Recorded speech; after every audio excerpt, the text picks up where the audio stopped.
Eni no viye ume Iyalekhue samege nirane. Ema kona ni mayo boka si ene makuki. Ema ni buma eberio. Abuma kwa yo wa. Eni no viera ume Iyalekhue samege nirane. Ema kona ni mayo boka si ene makuki. Ema ni buma onona. Abuma kwa yo wa.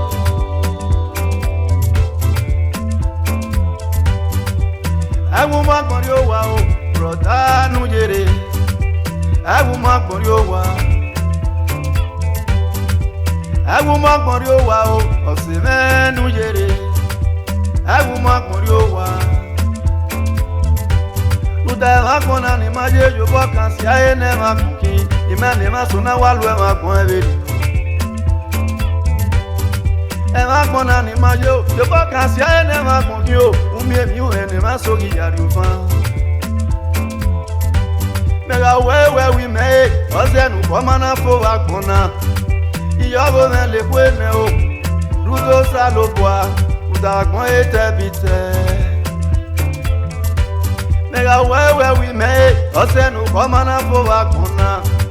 Iyobo me le kwene o. Rude mo uda ona kurie.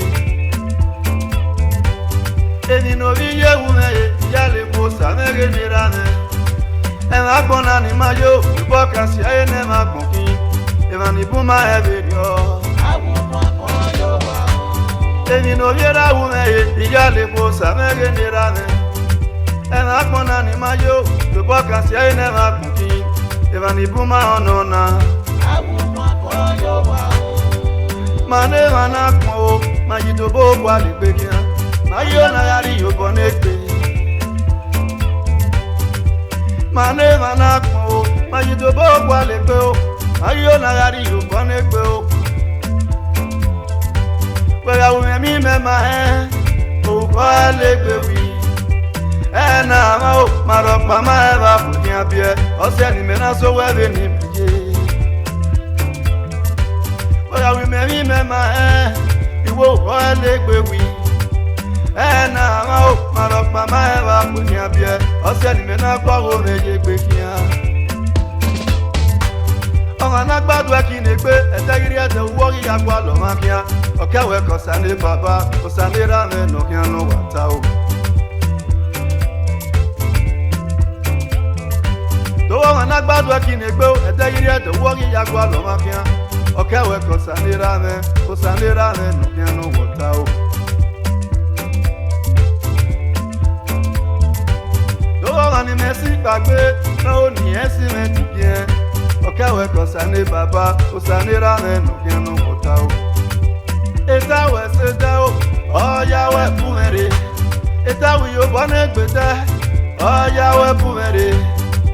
Bogi senia, we na o nuwe jime kujokwe. Izena wena oni mekbanya konare Megi meti negbe me o sanira oya me buwere Megi meti negbe me o baba o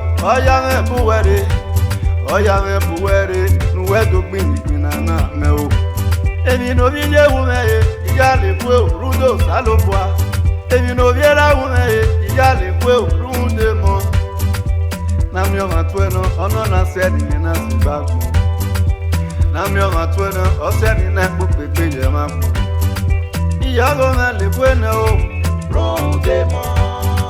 Iyago me le kwe o Ronde salo. Mi no viye o me yo te da me pe. Ronde mo. Mi no viye la o me yo te da me pe o Ronde salo. Mi no se o me yo te da me pe. Ronde mo. So fa iyago me le kwe. Ronde salo. Iyago me le kwena o Ronde mo. Rudo salo